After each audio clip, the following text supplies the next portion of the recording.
Hello.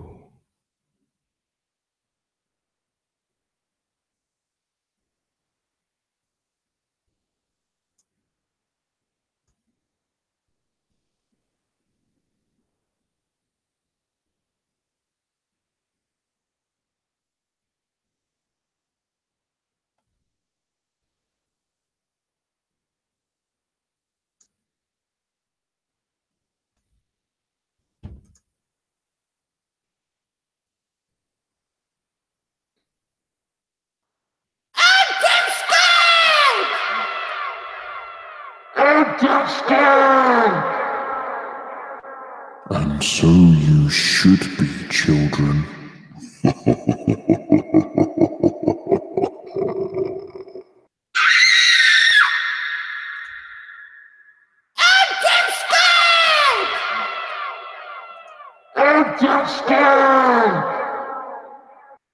And so you should be, children.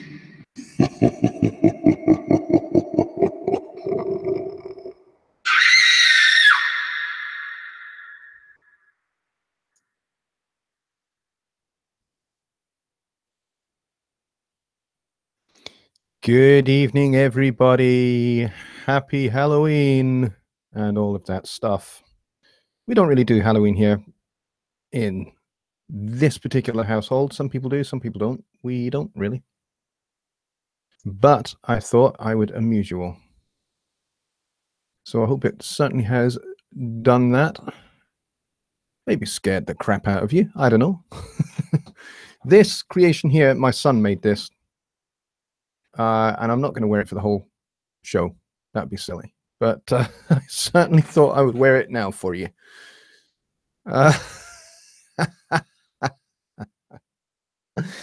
Yeah, I did this entirely for my own entertainment, primarily. But I hope you guys got a blast out of it. But anyway, Kevin is here. I was going to dress him up in something spooky as well, but he's scary enough on his own. Yeah. So, tell my son good job, says Skip. Yes, I will do. Both my kids, they made one each, but this one is Sam's. Look at the spider. Isn't that cool? He's only 5, but he's got some very considerable artistic talents. And he's hilarious as well. He has a stupidly sharp sense of humor for a 5-year-old.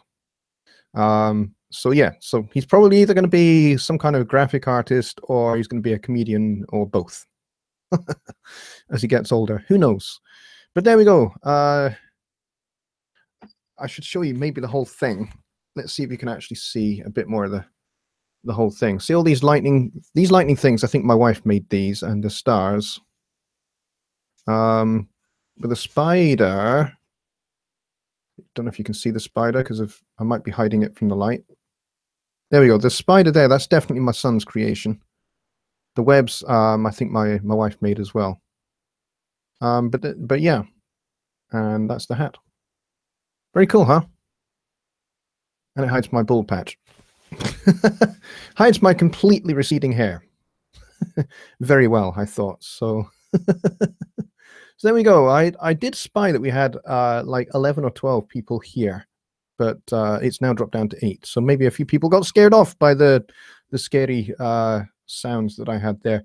That was something that that me and my kids made in Studio One during the day. Yesterday, in fact, we made it.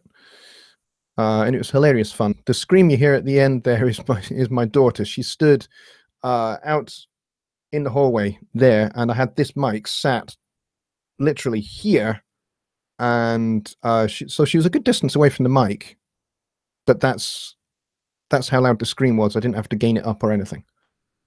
She has an impressive scream. So there you go. Whoopi says, I was afraid you would dress up like Johnny Give and him like you. Now that would be brilliant. That would be brilliant. Unfortunately, I can't do the Chicago accent, and I don't think Johnny can do my southeastern Edinburgh accent either. So I don't know. That may or may not work.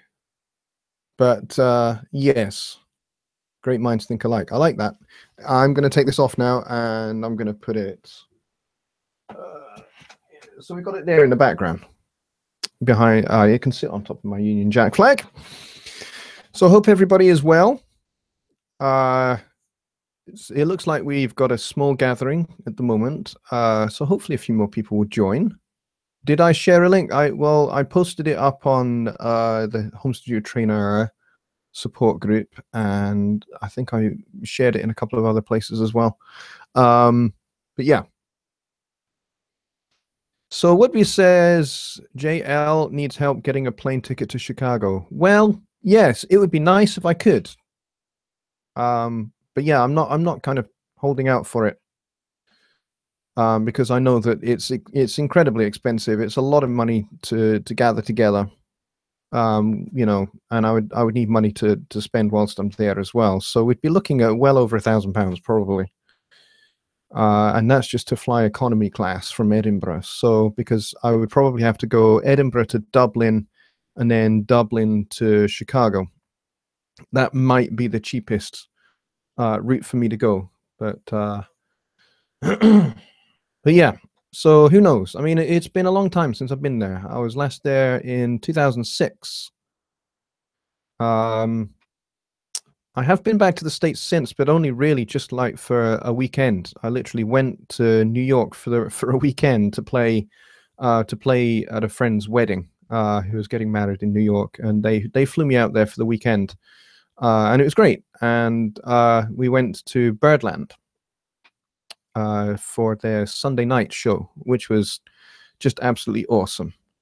To go there. It's a shame it's not the original Birdland, but you know it's close enough.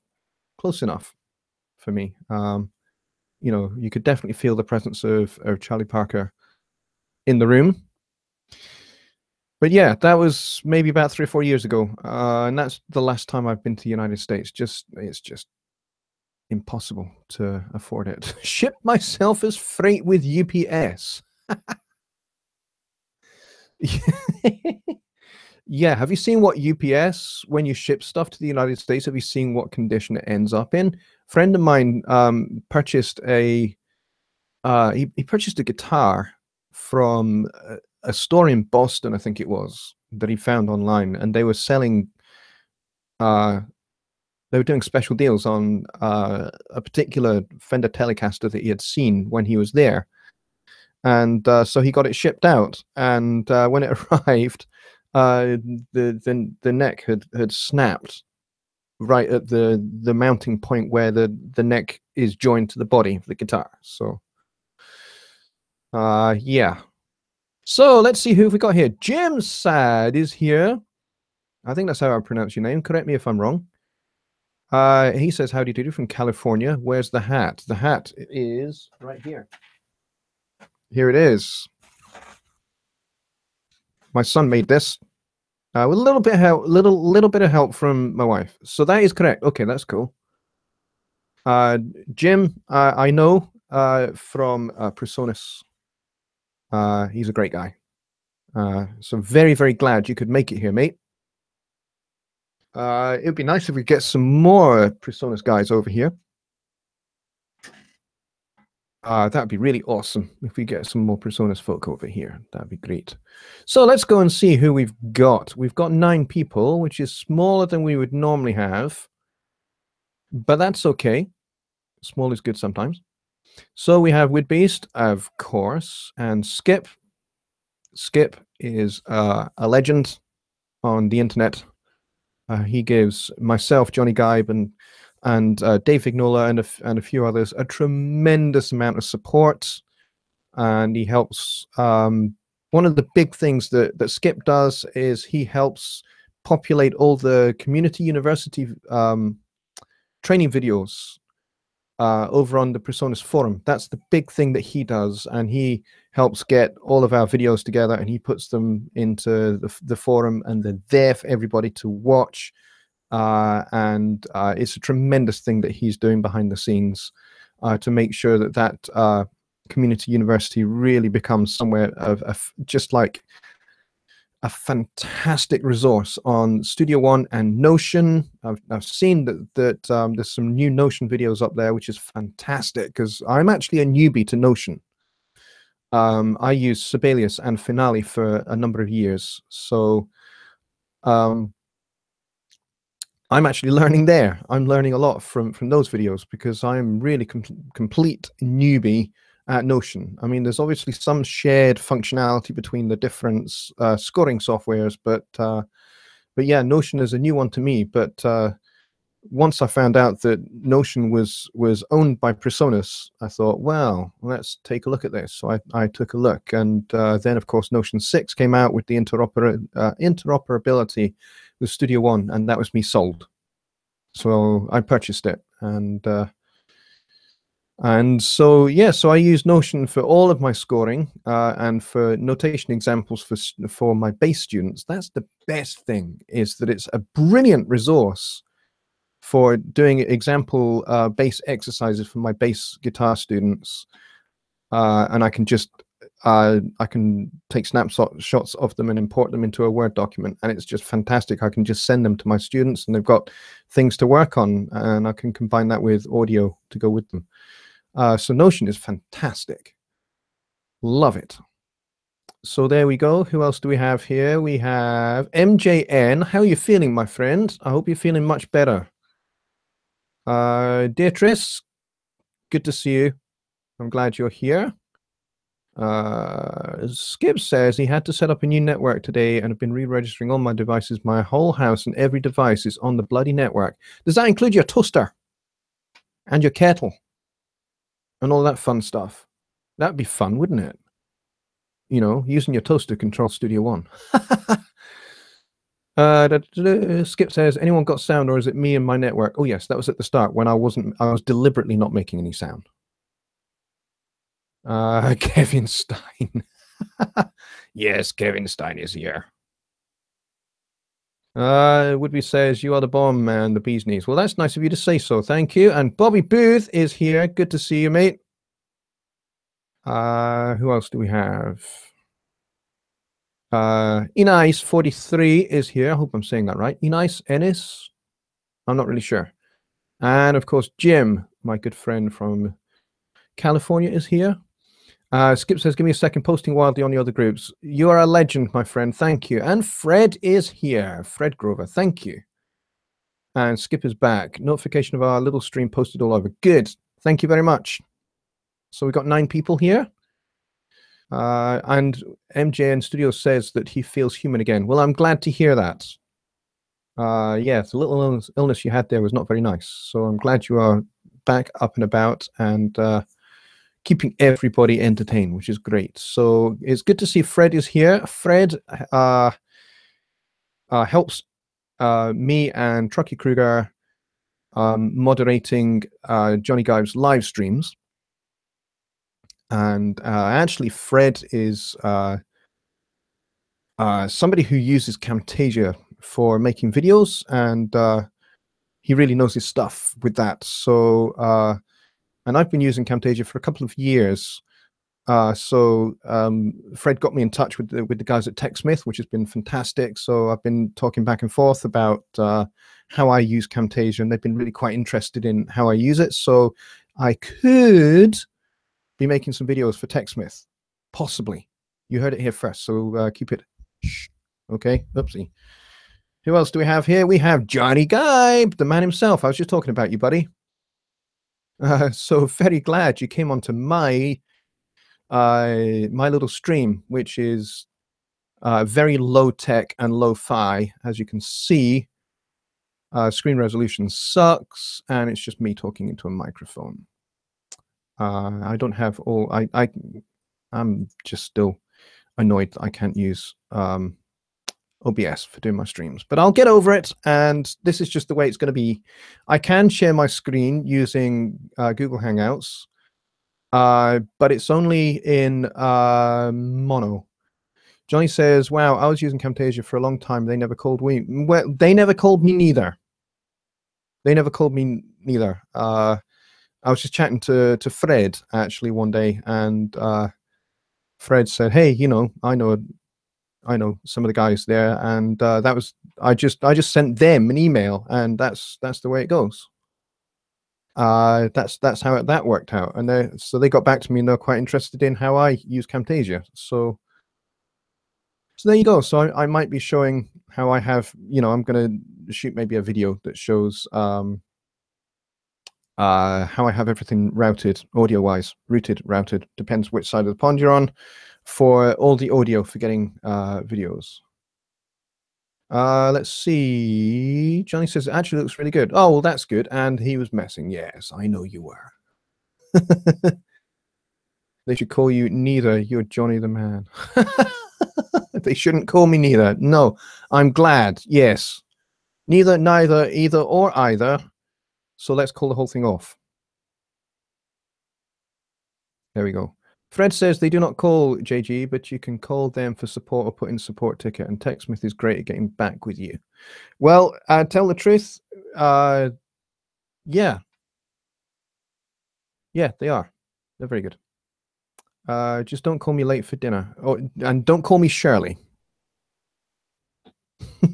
And Rainer is here. Good to see you. And he says he's late again, but he's not really. We're only just getting started, really. So I said that this was a Halloween special. Johnny, you're a little late into the room. I don't know if you saw, but I started the show wearing this guy. My son made this. And Johnny, I bet you're absolutely wetting yourself laughing with me wearing this on my head. But this is how I started the show. My son made this. He had a little bit of help from my wife, but a lot of it is his work. The spider on the front here, this is definitely his work. But some of the soaked, he says. Some of the stars and the lightning bolts, my wife made those, and the spider's webs, she did those. But my son did the spider, and he stuck it all on to this really rather nice hat. But I also started the show. For those of you that came in a little bit later, I started the show with this sound.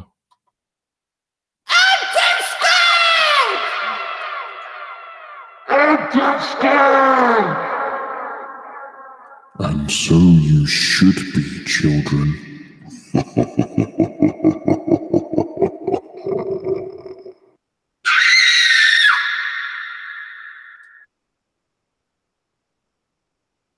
Me and my kids made that just yesterday, actually. And we had a lot of fun doing that. The scream at the end, that's my daughter. And she was standing out in the hallway outside the door with this mic pretty much where it is now. And I didn't have to do any gain on that screen at all. It was genuinely that good. Skip says, I'm David S. Pumpkins. Any questions? Like it. Whippy says, sounds like Hillary Clinton losing. Oh dear, let's not do politics, please. They did a great job. Yes, they did. Yeah, my kids did a great job actually with all the sounds for that. It was great fun. Why are you disconnected? Why am I disconnecting? Says Beatrice. I don't know. I hope the stream is good. You might notice that occasionally it freezes up a little bit, just like for a second or two. You just have to ignore it. It does sort itself out. I have very, very low bandwidth here. I have my upload speed is about 1.1 meg per second, which is rubbish, especially when I compare it to Johnny's stream or Dave's streams or anybody else's, really. This is the best I got, I'm afraid. So I do apologize. So we have 12 people in the room, and yes, this is a Halloween special, so I hope you guys are all having fun. And I wonder, has anybody had anybody round trick-or-treating at their house yet? We haven't. My cricket bat is just outside the door waiting. No, I'm not gonna do that really. It's actually extremely quiet. There was some fireworks going off just down the road about half an hour ago.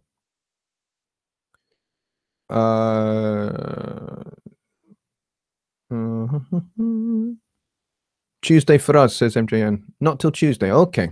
All right. Well, here it is. Okay. So we're kind of doing it over the course of the weekend, and then people are at school. So Tuesday here, the knee biters will come. Knee biters. Love it. So my kids have had their Halloween discos. My son dressed up as Batman, actually, but a zombified Batman. He was actually quite scary looking. He had a very pale face, and he looked like he was Batman, but kind of a zombie. It was really cool. Fred says Tuesday here, and if we do not get a lot here in the countryside, it's more candy for me. Well, absolutely, yeah. It's pretty quiet here. I would imagine that maybe on Tuesday here that a lot of the kids will be out and about, but usually it's over kind of like this weekend that they do it, the last weekend of October here. So MJN says, I get a kid that's 17 at my door. I tell him to get lost. Yeah, if you're 17 and still doing trick-or-treating, there's something wrong with you. And you need to go get a life or get an Xbox or something. So there we go. So I hope everyone's having a fun weekend. Now, for me here, I should tell you that our clocks went back an hour overnight. So at 2 o'clock this morning, we went back to 1 o'clock this morning.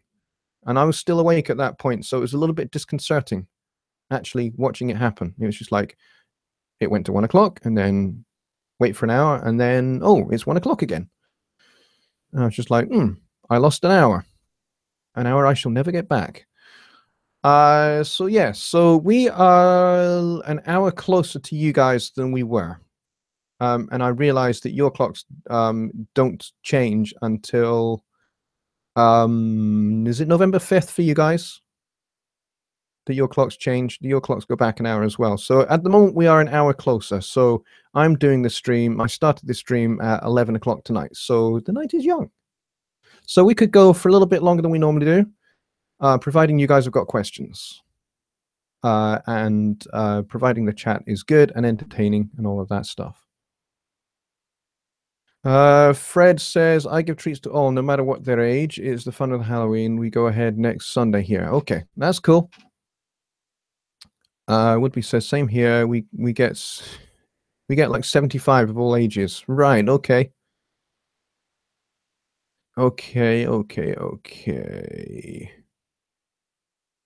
Now you guys are posting some YouTube videos here. Skip's posted one, and I'm not really sure what they are, and I don't want to be really watching them whilst we're streaming. So if you don't mind, I will catch up with those links after the show, if you don't mind. Skip says beer and scrambled eggs, I say. Beer and scrambled eggs. What, in the same mug? In the same glass? Really? I would hope not. Because that has made me officially go.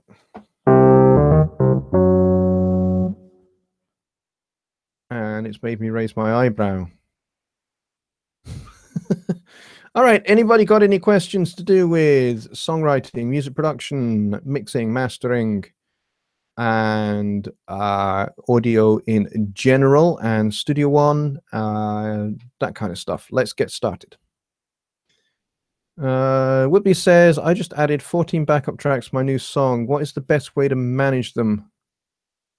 Bus, etc. Backup tracks. Oh, do you mean backup vocals? If you've got 14 backup vocals, that would be like gang vocals or something like that.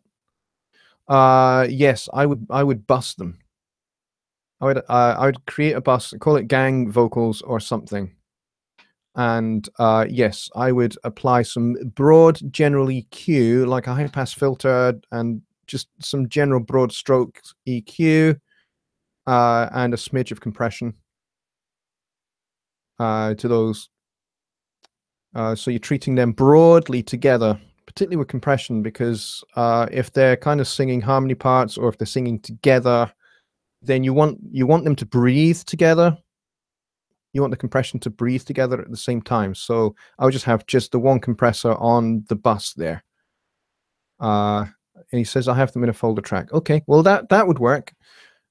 Johnny says, also make them the same color to keep them organized. I totally agree with that. Absolutely. Yeah, harmony parts, keep them the same color and bus them is what I would do. Folder track for management. Yeah, I don't use folder tracks. I really just don't use folder tracks. I maybe should, but I don't. You know, even if I'm mixing a big band, I have done a couple of big band charts recently, and that was like 35, 40 tracks, and I just bust stuff. I didn't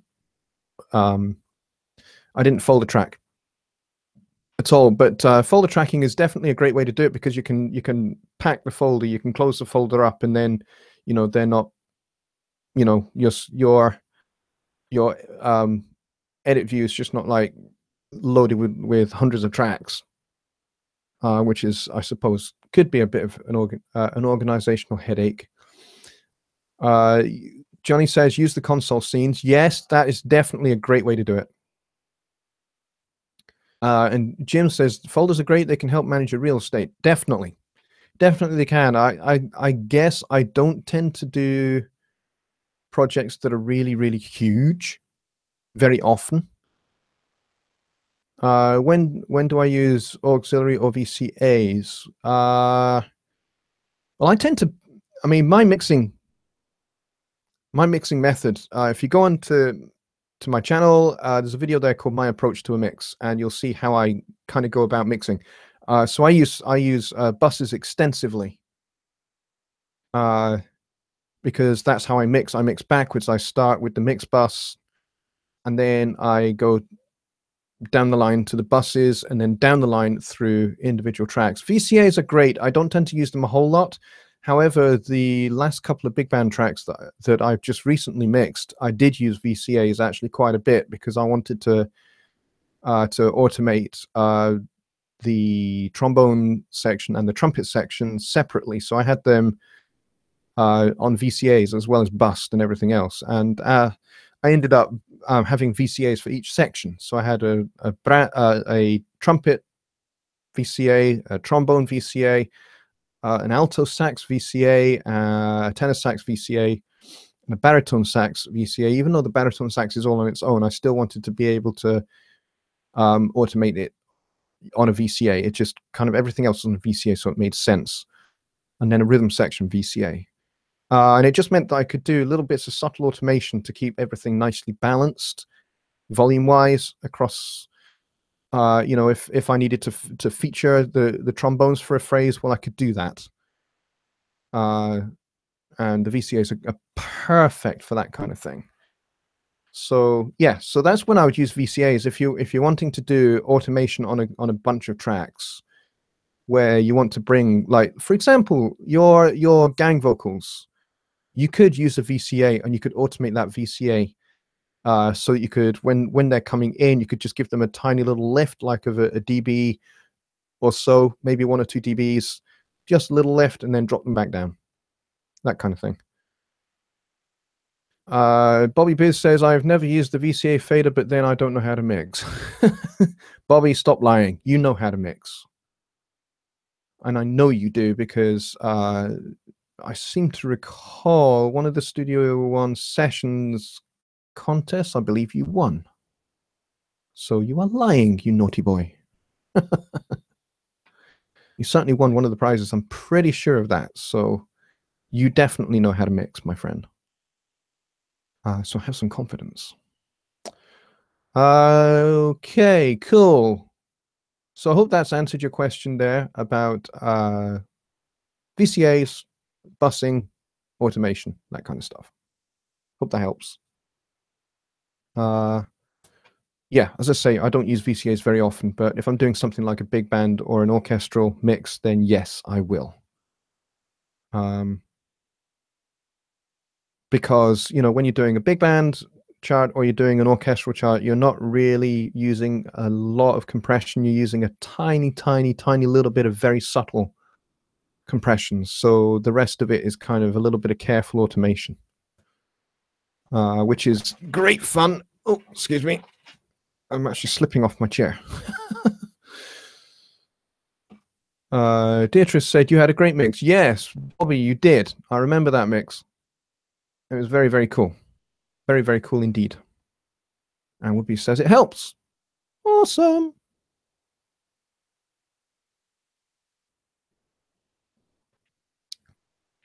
Dallas 32, Washington 19. Okay, Skip, what sport is that? Is that the... I doubt that's baseball. That sounds more like, to me, a football score. Jim says he just installed the CLA 2A. Your thoughts comparing it to the Klanghelm? That's a very, very good question. They're both very different. I love the LA2A, just generally speaking as a compressor. I love it. I love the sound that it gets. Yeah, American football. Yes, that's what I thought, Skip. I love the tone that you can get out of an LA2A, particularly for vocals. One of the things I like to do is I like to run a vocal through an 1176 and then run that in series into an LA2A. So I have kind of maybe a fast attack style compression on the 1176, and then, you know, the LA2A, it doesn't have a variable attack and release that you can control, but you can certainly, you know, it has a different attack and release profile than the 1176. So yeah, that's what I would do with vocals. And yes, I haven't got the CLA2A, but I would, thinking about it in comparison to the Klanghelm, the Klanghelm can be really aggressive if you want it to be. You can really drive that thing and get some really, really nice harmonic saturation and distortion going on there with the Klanghelm. And it's got some extra options as well. As on the Klanghelm, there's a little drop down at the bottom of it. Maybe I could show you, actually, if I were to show my screen. Hang on, I need to extend that a little bit. So I share my entire screen, and then if I go to Studio One here, I've actually got the Klanghelm open here, actually. So if I was to open there, see? So with the Klanghelm, this is where the Klanghelm is really, really different to the LA2A, because the LA2A, you tend to only get one version of it, because, I mean, there were several different versions of the LA2 made over the decades. The most common one is the kind of silver one, but there is a gray one as well.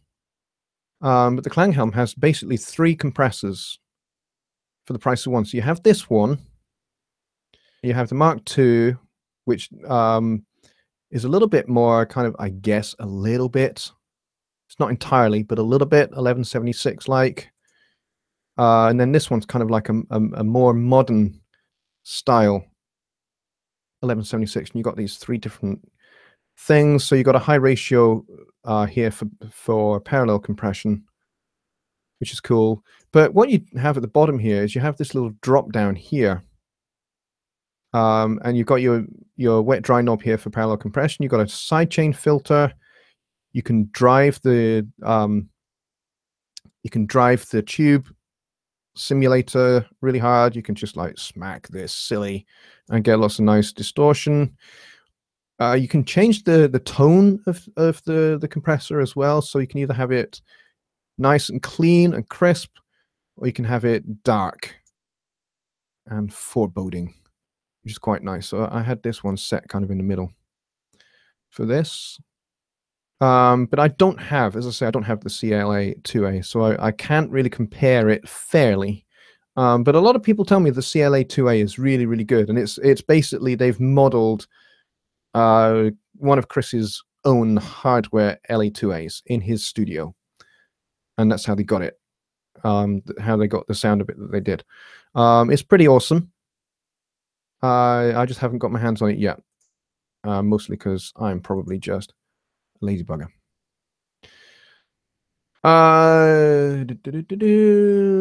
Would Fat Channel work well for the 1176? Yes, it would. It would. The 1176 style compressor on the Fat Channel is very, very good. And the LA2A, the tube style on the Fat Channel, is equally just as good. They're not the same as something like the UAD versions or the Waves versions. They're not the same.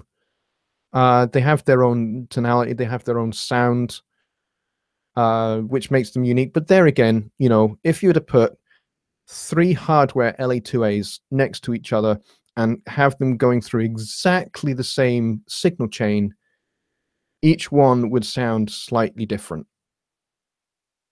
Would I put an 1176 or LA2A in the master out? Would I?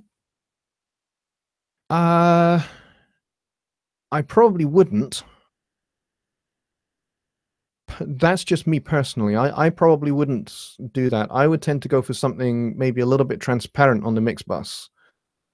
But at the moment, that is just what I'm doing. That may, you know, ask me again in 2 weeks' time, Jim, and that might well be quite different. I may well give you a different story and say, you know what, I've tried X compressor on my mix bus and it just sounds beautiful, and I'll be raving about it. So yeah, it's just, you know, this is just what I do at the moment. I usually use the stock compressor on the mix bus, but I have got the Slate digital bundle as well, and I know that there are some good compressors that you can use from among those on the mix bus, which I need to look at. I think like the FG401, something like that would sound great there. I've not tried it yet, but I've been told it will sound really good, so it's something I need to experiment with. John Wilkins is here. Good to see you, buddy. Hope you're doing well. Hope you're having a good weekend. Dietrich says, does it matter if you're mixing in mono or stereo? If you mix in one, can you switch to the other mode to master, or doesn't it matter? I'm trying to figure out what I'm doing right or wrong. Mixing in mono is a hotly debated subject. There are some misconceptions which I need to get out there, because I am an advocate of mixing in mono, as a lot of you will know. There are some misconceptions about this. One of which is that those of us that mix in mono mix for mono, which we don't. As Johnny correctly says there, your final mix should always be stereo. Exactly. Exactly right. So when you've finished your mix and you've got it sounding wonderful in mono, and you can hear every element of your mix in mono, and it sounds absolutely headbangingly gorgeous, hit that channel, that oh, come on, brain, work. Hit the little button on the mix bus and flip it out to stereo, and it should sound breathtaking. It should sound really, really good, because all of your elements, certainly the way I mix, the way I start a mix, once I've got everything set up and I've got everything bussed and everything else, then the next thing I do is I will do what Johnny Guide would call a dry mix. I call it a static mix. So I'm not going to put any EQ or compression or reverbs or delays or anything else on. I'm not going to grab any plugins. I'm just going to balance my faders and then put things where I want them in the stereo, where I want them in the stereo spectrum. So if I want guitars panned out right and left, that's where I do it. I pan them out right and left. Same with keyboards. If I've got an electric piano and a clavinet, pan those out. Backing vocals, pan those out. Get the drums panned. how I want them. So I get all of that done, and then once everything is balanced and sounds really, really great, just with the faders and the pan sliders, that's when I hit the mono button and I get to work. And that's when I start mixing with the mix bus, with EQ and compression. And I get that set, and then I pretty much mix through that. So whatever I have on my mix bus, I mix through that. So once they're on, and they stay there. And I mix through those. So then I work down my buses, leaving the lead vocal until last, and then I go down the line, down my individual channels, and again leaving the lead vocal until last. My theory being that what I mix last, I will mix the loudest, because I want it to sit on the top of the mix. And so that will mean a little bit of serial compression, maybe even some parallel compression. And once I have everything sounding absolutely awesome in mono, and oftentimes I will forget that I'm in mono because I'm busy getting all the elements separated out, particularly if I've got 5 or 6 guitars. They're all fighting over the same tiny little frequency spectrum of about, well, it's kind of all in that mid-range. They're fighting for that mid-range space. So you've got to do some complementary EQ. A little cut on one guitar, a boost in the same spot on the other, another cut somewhere else on the other guitar, and then a boost in the same place on another guitar. So you're getting them out of the way of each other. And then, you're doing it as well with compression, as to which guitars you want to have forward in the mix, which guitars you want to have back in the mix a little bit. So, that comes down to attack and release of your compressors. So I do all of that in mono. So by the time I've got everything sounding really, really, really good in mono, and I'm really happy with it, then I hit the stereo button.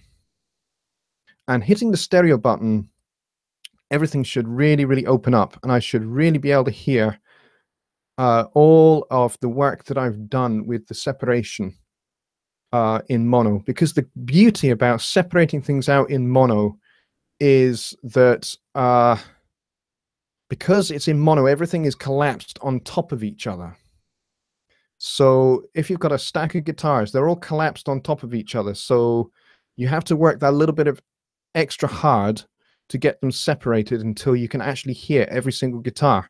If you can hear every single guitar mixing them in mono, then when you hit the stereo button, the separation you're going to get between those guitars is going to be even better.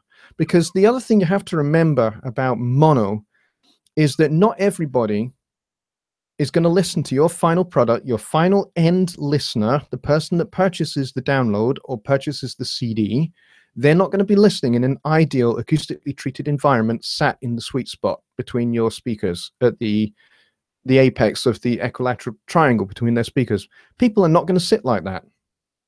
They're going to put the music on, and they're going to go and do the dishes in the kitchen, or they're going to go and do the hoovering, and they'll start down in the hallway.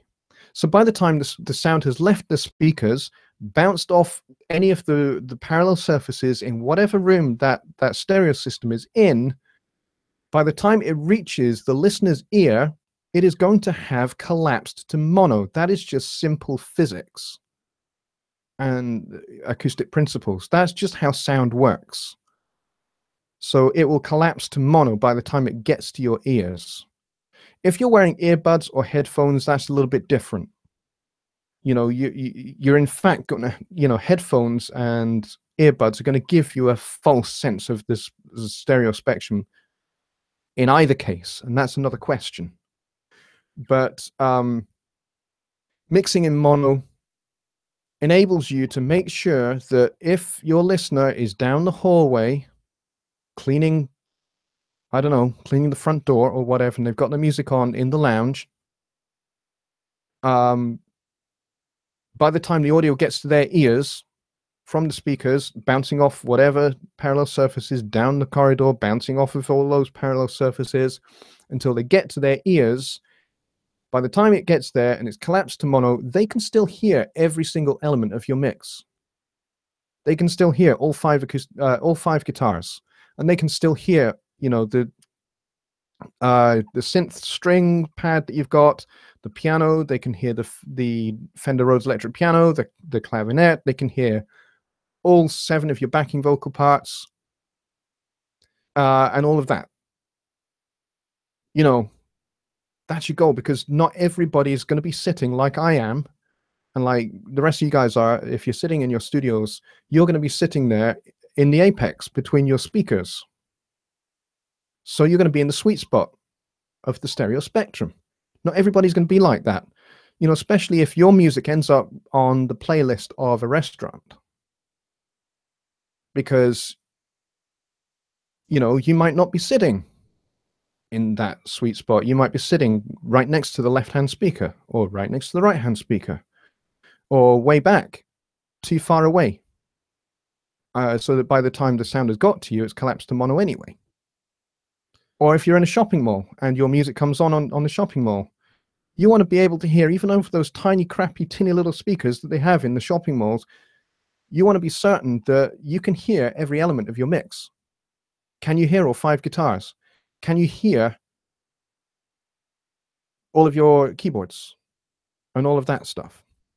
So that's why I mix in mono. But when I send off my final product, as Jonny rightly said there, is a stereo product. It is not a mono product. I do not mix for mono.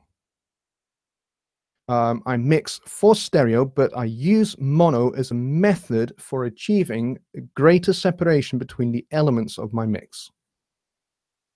That's what I do. Not everybody is going to do that. Not everybody's going to appreciate that. And that is fine. We've all got our mixing methodologies. So there you go. Jonny says the binaural pan is best on a bus for things like backup vocals, electric guitars, and string sections. 1 second.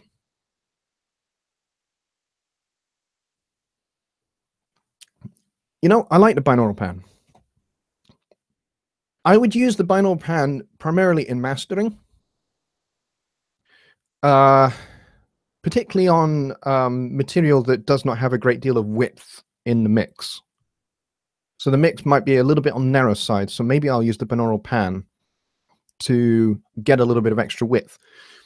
See, what the binaural pan does is it turns up the sides of the mix and leaves the center alone. That's pretty much all it does. It just turns up the volume of the extreme left and the extreme right and leaves the center leaves the center at the same volume. And that gives your ears the impression of greater width. So it's a little bit of trickery, is the binaural pan. But so I would use it on something on a mix that's not very wide. You know, things are not panned out very wide. That's what I would use that for. Jonny says stereo can really help with clarity in most cases. Well, ultimately, you want your mix to be stereo, and you want your acoustic guitars to come out both speakers. You want your one electric guitar to come out one speaker, one electric guitar to come out of the other, and you want the toms to go across across the spectrum.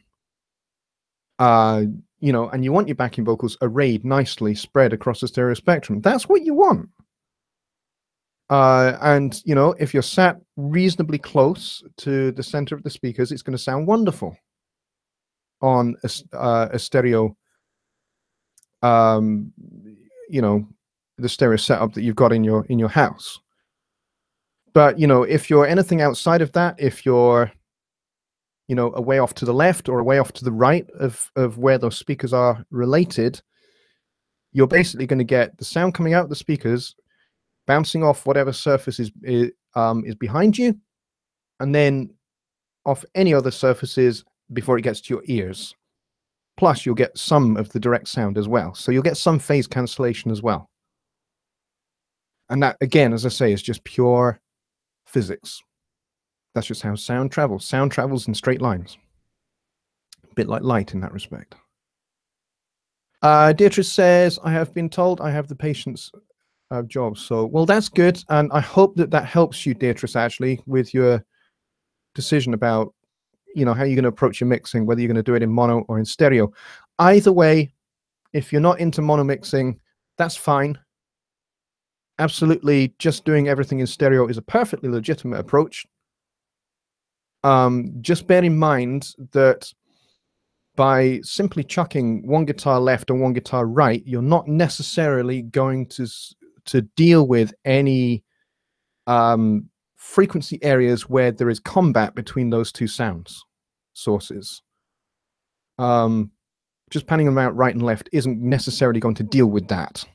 You're going to have to do some EQ to separate those elements apart, because, you know, when you do a mono check, and I advocate everybody does a mono check, even if, you know, they are primarily mixing in stereo, do a mono check. And if you find that the guitars are collapsing and disappearing, or any element of your mix is disappearing, then you need to go back and carry on EQing, because you're not done yet.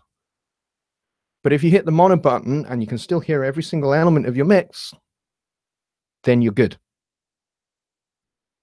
And actually, as far as I'm concerned, if there's nothing glaring, nothing sticking out, and there's no glaring little frequency problems, you know, there's no little bits of harshness here, a little bit of harshness there, or a little bit of mud here, a little bit of mud there. If all of those things are taken care of, then you can call your mix done, and you can start doing the fun things like adding reverbs and delays and stuff like that.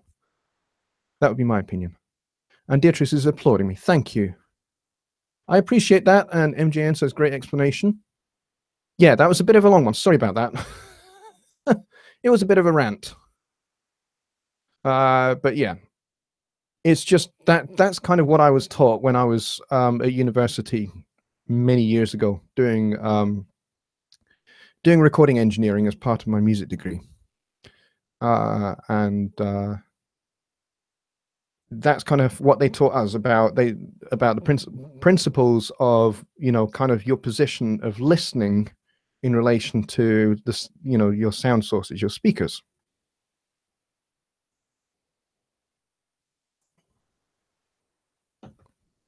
Actually, another thing I would advocate is I would advocate taking a walk out of your studio with your track playing, with your mix playing.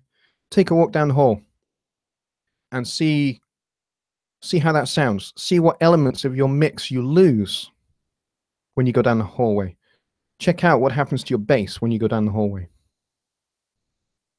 Or whatever, if you go into the next door room. That's a good little tip. Yeah, Johnny says the point of first reflection is most important. Yes, absolutely. When you're mixing, you want to have your room treated. Acoustically, you want to have some kind of acoustic treatment on your left and your right in the point of first reflection. Because the sound, when it comes out of the speakers, the first thing it does is it hits the walls immediately to your left and to your right. So you want to make sure you've got some treatment up there that is going to absorb some of those mid-range and upper mid-range frequencies. And then you want to have in your corners, you want to have some bass trapping that will deal with the low end build-up in your room, because most of us are mixing in a small room. And, you know, bass frequencies tend to be at least between 16 and 32 feet long. That's how long the wave of most bass notes are. Take something like the open E string on a bass guitar, which is 40 hertz, which is 40 cycles per second. That takes about, I think that's 32 feet long before it runs out of energy. So if I was to play an open E on my bass, playing it through my speakers that are in front of me here, when it hits the door there, which is only about 9 feet behind me, the waveform hasn't fully finished forming yet. So it's going to hit that door, it's going to come back into my mix position, and then it's going to go back and forth until it runs out of energy. So I'm going to get a lot of bass buildup in this room if I don't treat the room. I do believe I missed a question there. Woodbeast asks, are you ever satisfied with your mixes? Yeah, I am actually. I frequently do very, very good mixes. But there is always room for improvement. There is always things I can learn. There's always ways in which I can develop and hone and stretch and develop my craft. Absolutely.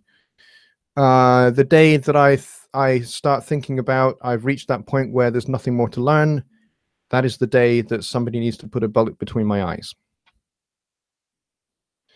John says Earl Grey with milk. That's disgusting. Earl Grey tea is disgusting. And the funny thing is that an awful lot of Americans think that we British people drink Earl Grey all the time. It's like, that's the only tea we drink. No, it isn't. Only posh people drink Earl Grey. The rest of us drink regular tea. You know, we would drink something like tea from Southeast India that's made in the region called Assam. I like that tea. That's my favorite kind of tea. And I actually like leaf tea. For those of you that are into making tea, that's what I quite like. I like proper loose leaf tea. It's very nice, but it takes just a little bit longer for you to make it. Or Johnny says, or just simply turn around. Yes, you can do that, but all you're doing is just swapping one ear for one speaker and one ear for the other speaker. Johnny says, calling a mix done can be difficult. Yes, it most certainly can. For me, when I call a mix done is when, here's what I do. When I'm at the end stage of my mix and I am back out in stereo and I have done things like reverbs and delays and those kind of things, and I've got all of that going on, what I like to do is I like to take my trusty notepad and pen and I will roll back to the back of the room, either in my chair or I'll just get up and go stand at the back of the room, and I'll let the track play all the way through. And what I do is I make notes on things that stick out. So I'll maybe say, oh, electric guitar 1 is a little bit harsh in the upper mids. And then I might say, oh, vocal a little bit loud in, the third bar of the second chorus, or, whatever. And I'll make those kind of notes of things that stick out. By that point of the mixing period, it should be just little things, just tweaks that I need to make. And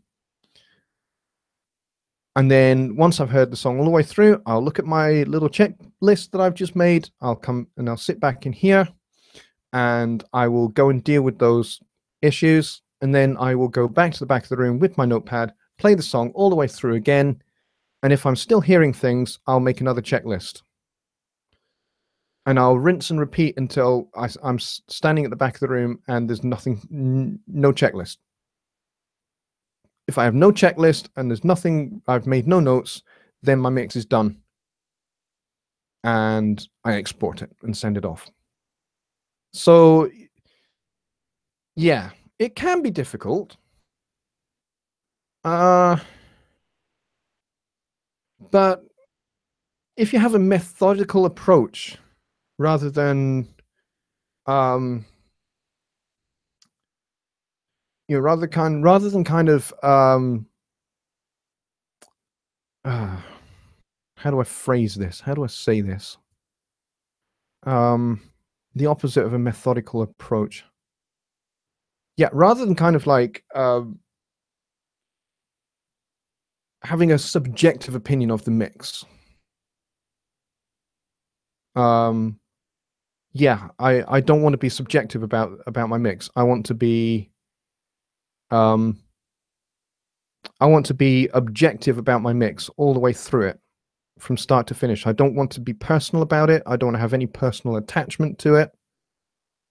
So that when I send it off to the client and the client sends me feedback, and they find things that they don't like, I'm not going to take it personally. I'm not going to say, well, I thought this was a wonderful mix. How dare you send it back to me? How dare you say that this thing is not right? Because at the end of the day, the client is the one that is paying me. It's their money. They want to be satisfied with the end product. So, I try to be as objective as I possibly can about my mixes.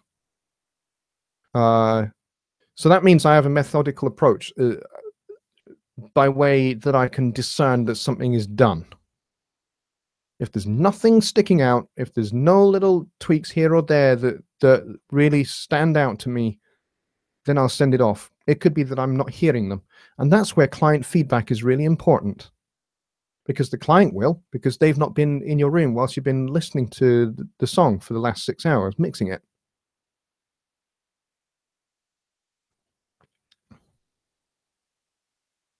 So there you go. Let's see what have I missed anything?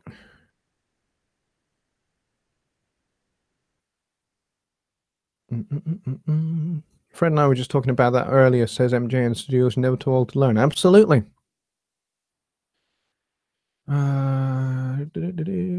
Or I can just call on you or JG for help, Deirdre says. Absolutely, you most certainly can, my dear. You can call on me anytime that you need some help. Absolutely. And he says, and she says, boy, I'm in trouble, OCD. What are the fees again?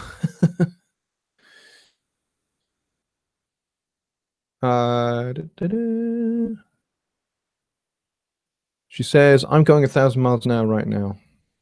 Yeah, I realize that kind of the answers that I've given you to your questions in particular, Deirdre, have been quite lengthy. So I'm sorry about that. But I hope that you're able to get something out of it. If necessary, just watch the playback of this stream and revisit those answers to your questions, and if you need to, and maybe do that a couple of times until you're absolutely sure. And if you've still got questions, drop me an email. Happy to do that. Happy to respond to those. Woodby says Truckee will pull you over for speeding. Yeah, he would. If he were here, he probably would. What's in the glass? It is orange juice with Scottish sparkling spring water. And it's delicious.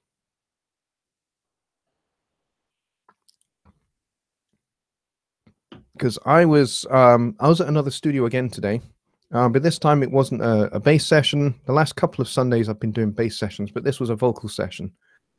I've been doing some lead vocals on another friend of mine's record in his studio. So I've been across town all day singing my guts out for his record. It's been great fun, but yeah, I'm a little bit dry now, and a little bit the voice is getting a little bit weary. But we can go for a little bit longer. I've got 15 people in here, and it's only midnight here, so the night is still young. So you folks got any more questions?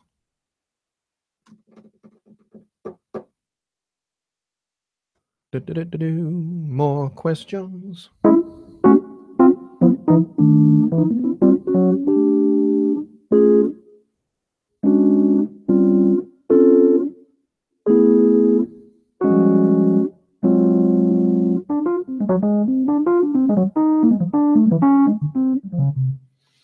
Woodby says, such a good show. Thank you very much, Woodbeast. I appreciate that. Sorry, I was absent-mindedly doodling. Any more questions, folks? Johnny Twang, good to see you. Have you been on my streams before? I'm not sure I recognize your name. No, I'm not really sure I recognize your name. Play something cool. I thought I just did. Johnny says he's got to run. Okay, Johnny. Well, thank you for coming on to my stream. You know what? If we can manage the bandwidth, we should maybe attempt, I'm not sure how successful it will be, but maybe we should attempt to get you on my show as a guest, Johnny. How about that? If you're up for that. You've got to go to work. Okay, pal. Well, thanks for coming in.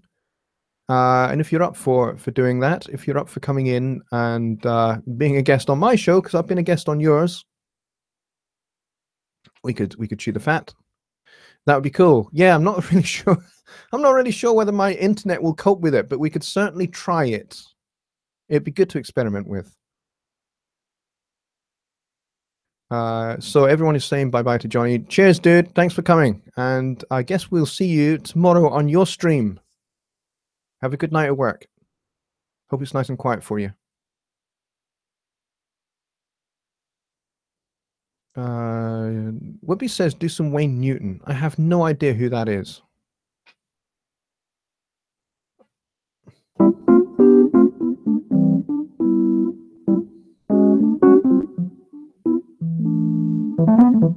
Yep, Johnny Gibe stream tomorrow at the same time as mine was today.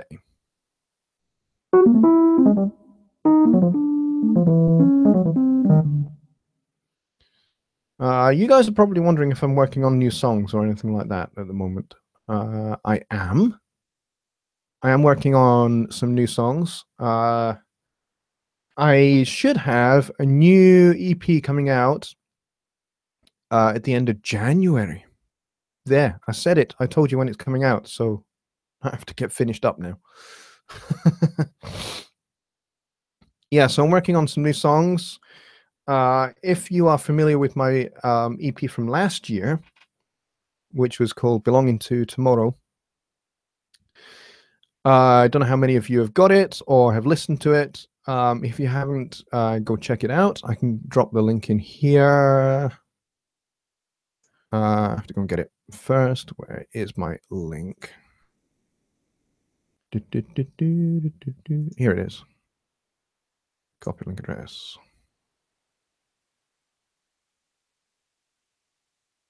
Paste.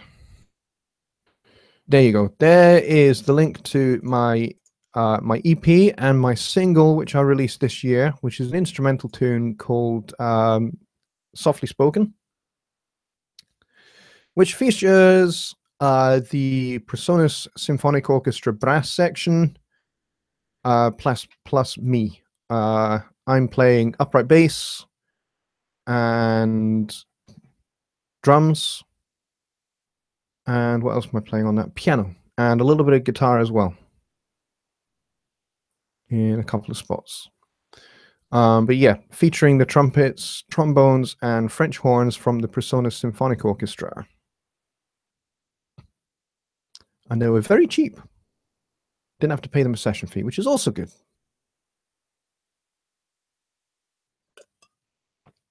So yeah, so I'm working on a bunch of new tunes. And we're going in a slightly different direction musically. So I'm working on some new harmonic concepts to do with, rather than chords that actually progress in a more traditional manner, kind of like you know, kind of C, A minor, F, G, or even C, E minor, A7, D minor, G7, C. You know, those are all kind of standard chords that have a relationship based on, you know, in that case, the key of C major, so the C major scale. You know, all of those chords have a relationship there to each other in the key of C major. What I'm working on is something a little bit different, where the chords are not, you know, you can't really classify it as, oh, that's a major chord, or that's a minor chord, or that's a seventh chord, you know, or whatever, because basically they're all derived from a scale, which we call modes. So I'm using things like Mixolydian mode, which is G to G.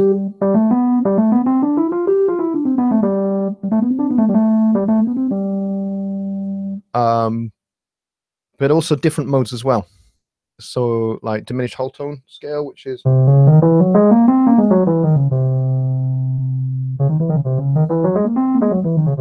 so I'm deriving chords from choosing notes from those scales.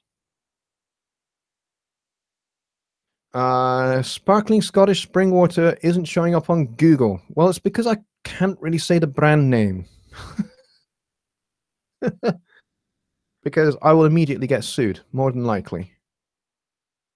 But yes, there are several brands of Scottish spring water. Scottish spring water.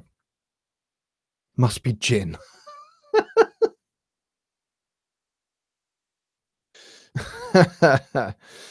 Yeah, right.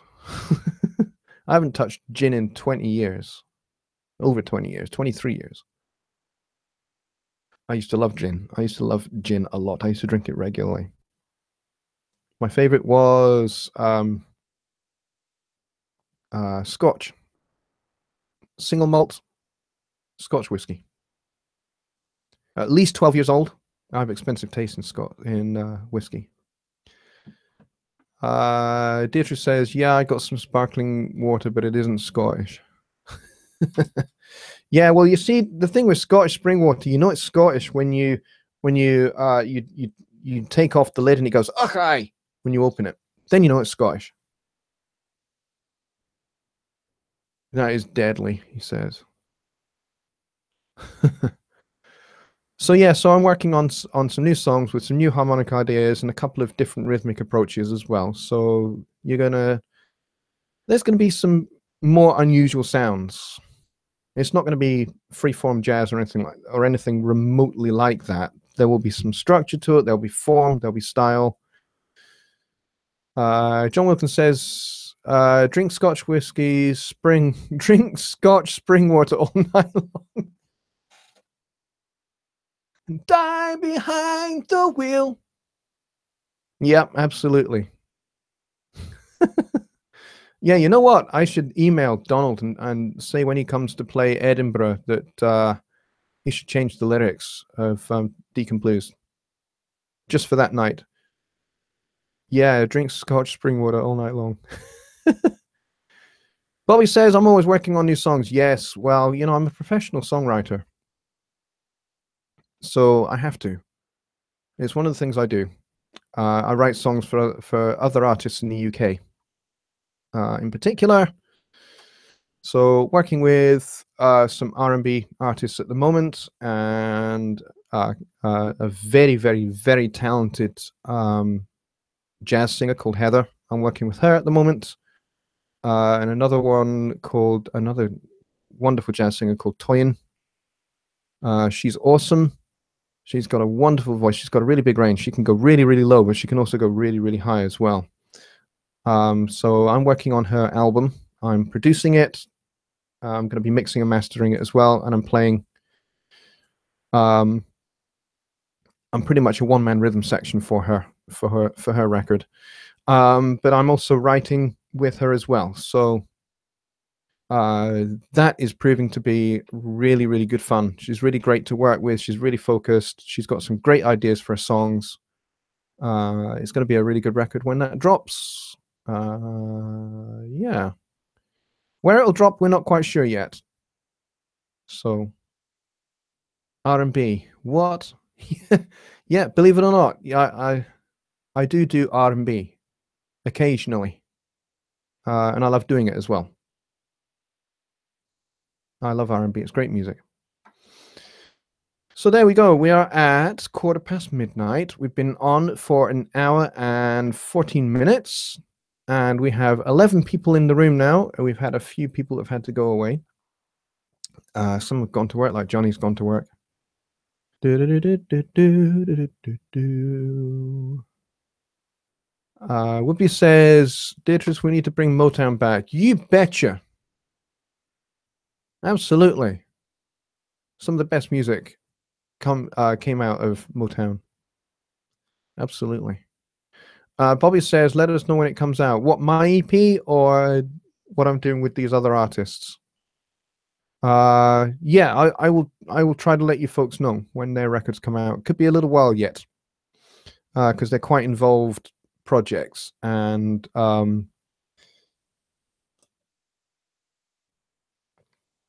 scheduling and stuff like that is quite complicated because I have quite a lot going on in the studio here myself. You know, I'm doing mixes I'm mixing a house, it's kind of an interesting fusion of house and straight pop music for a guy down in England.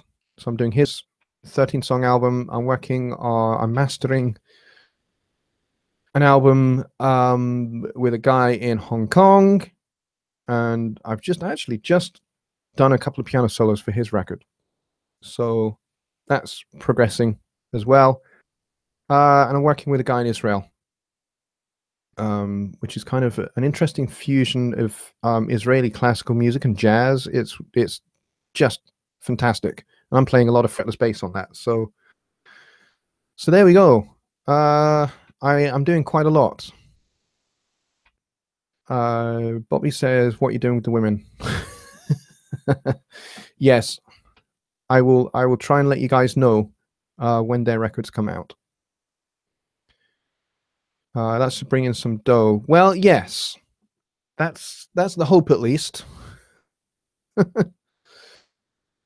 It should. I mean, at the very least, I should get my deposits on each one of those projects.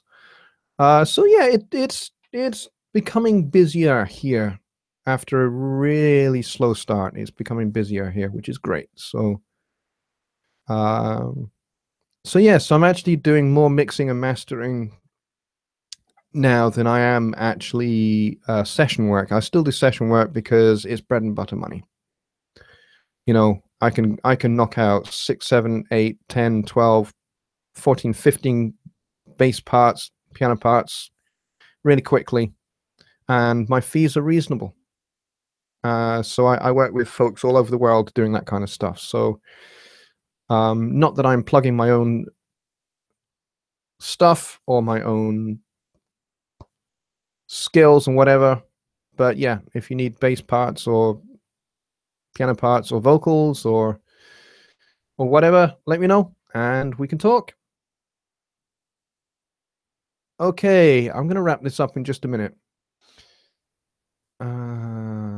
Let's see. John says W.C. Fields drank nanny goat's milk, but I think Ed McMahon drank Scottish spring water on the Tonight Show. Oh, that's interesting. Didn't know that.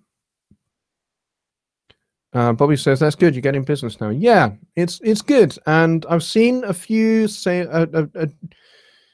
MIDI Drums Made Easy Volume 1 sold quite well, actually, which is nice. I know some of you guys have got it.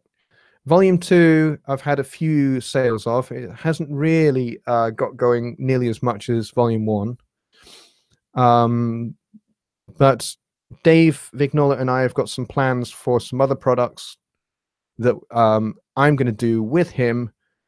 And we're going to collaborate on some stuff as well next year. So 2018, there's going to be some really fantastic products that I'm going to be coming out with. So I've got one which I can't really go into any detail on particularly, but it's going to be very ambitious. It's going to be very, very cool and very, very expansive and very, very in depth. And you should get 8, maybe 9, maybe 10 videos bundled together. But that's pretty much all I can say. But I'm going to be doing those with Dave over at homerecordingmadeeasy.com. And yeah, we've got some other things in the pipeline as well. And I've got some things in the pipeline as well. Personally, I'm going to be releasing a couple of things on my own, as well as doing stuff with Dave Vignola. So yeah, so there's lots of things going on. Let's see. Woodby says, WC drank anything. Yeah, I heard that. I heard that was the case. Dietrich said, I'll come to Chicago and I hate cold and snow if you came. Well, that's really cool. I would love to come back to Chicago. I love the city. It's probably, of all the places in the United States I've been to, and I've been to a fair few places, I would say it's my favorite city. So far, I mean, I would love to get across to Baton Rouge at some point and go and check out Persona's headquarters.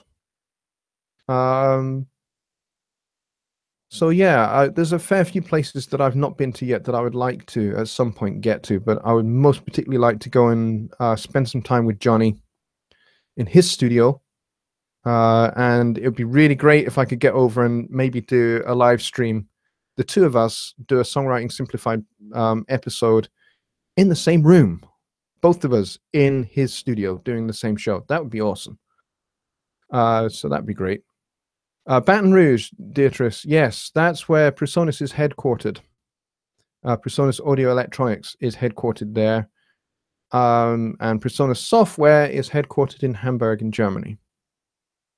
So yeah, it's the German guys. They do all the they do Studio One and they do Notion.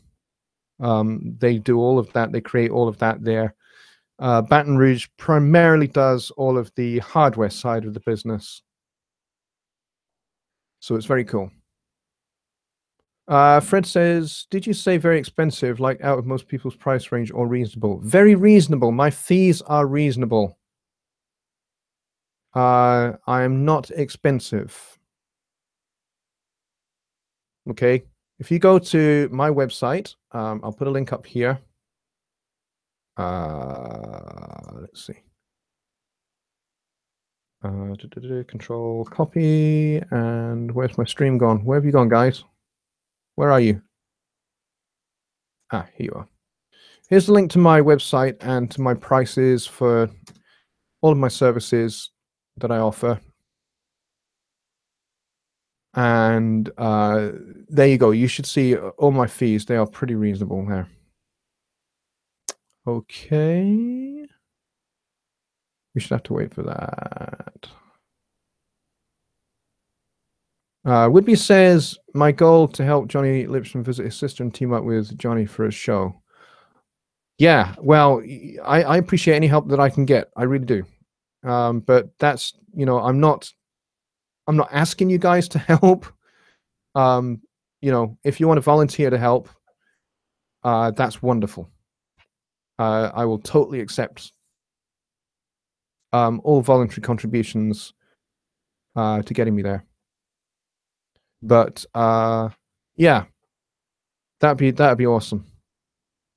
But like I say, I'm not asking anybody to do it. Do it if it's in your heart to do it. Do it if you want to do it.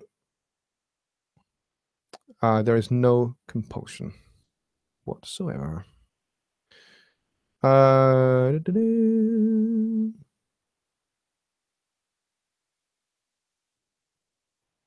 Woodbeast says JL is worth it. Thank you, Woodbeast. You're absolutely one of the kindest guys I know, mate. Thank you very much. Bobby says I got your website bookmarked. Thank you. Deitrice says I never forget my friends. You guys are awesome. Thank you so very much, Deitrice. You know what? You guys are just as awesome. Okay. Really appreciate all of you, and I really appreciate. I mean, I've only had I think 15 here at peak on this show tonight, and I really appreciate every single one of you that has been in and watched or is going to watch later on. Yeah, really do value and appreciate you all, and value and appreciate your support for the things that I do, for promoting my videos. If you think they're helpful, like them, share them, spread them around to people that you think will benefit from them as well. Fred says, thanks, Johnny L. Now I can let others know and promote your services. Thank you. Really do appreciate that. Fred also asked, do you do video voiceover work? If so, what is your rates on that? Or are they the same? You've made a very good point there, Fred. I'm going to have to think about that. I have done some commercials for some TV ads here in Scotland. And I did voiceover for those. And I think I just came to an agreement with them because they were kind of like, well, I don't really do that work very much. You know, occasionally somebody says, hey, we really like the sound of your voice on your YouTube videos. Will you do a voiceover? And so we just agree a fee. So it's a little bit ad hoc, but you're making me think actually that maybe I need to kind of actually decide how much that is worth and then put a price up for that. So thank you. Appreciate that. Woodby says we could do a Thanksgiving special show to raise money for Jonny Lipsham. Oh, dude. You are outstanding, my friend. Dietrich says I'll be out the country November 26th to 2nd December. Well, Okay. Thanks for the advance notice. Appreciate it. John says, I see you charge per pound. I'm kind of heavy. Is that a good or bad thing? Yeah, it's not that kind of pound, John. That's hilarious. Fred says, there are a few people I know who would love that service with your accent. Oh, really? I didn't think my accent would be a niche service, but there we go. Also for intro and outro music, we can talk on that sometimes. Yeah, go ahead. Absolutely. Drop me an email and we can get talking. And yeah, that'd be cool. Pretty much, I'm happy to do most things. Within reason, obviously. John, so don't get any ideas. All right, folks, we are at 12:30. I've been on for an hour and a half. Thank you very much for coming. We've got 9 people still here, which is awesome. I appreciate every single one of you coming and supporting what I do here. And check out my website. Check out my YouTube videos. The Persona Symphonic Orchestra series wraps up this week. The last video will go up this week.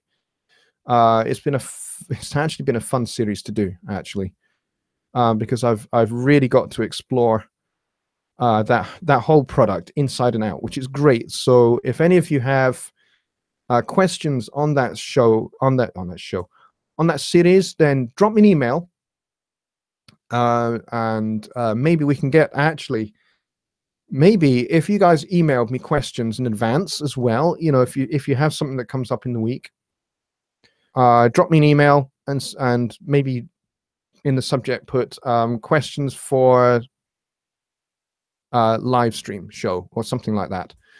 And maybe we could actually do some questions that way as well as doing the questions live. How many total videos for the orchestra videos? I think this will be number 9. So this will be the last video in the series. I like odd numbers.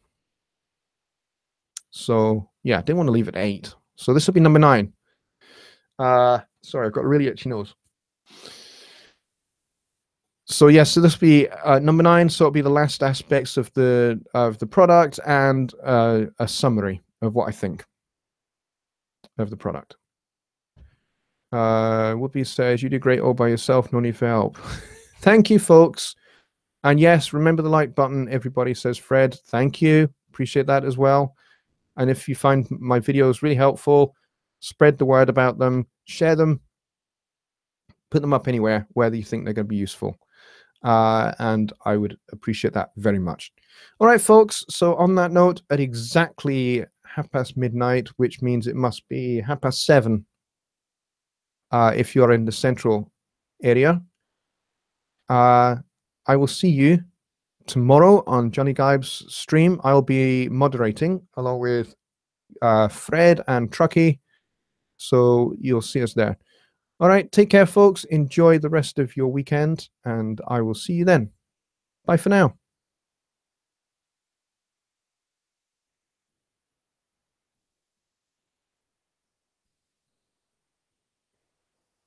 All right, to play out, I'll play this scary stuff again.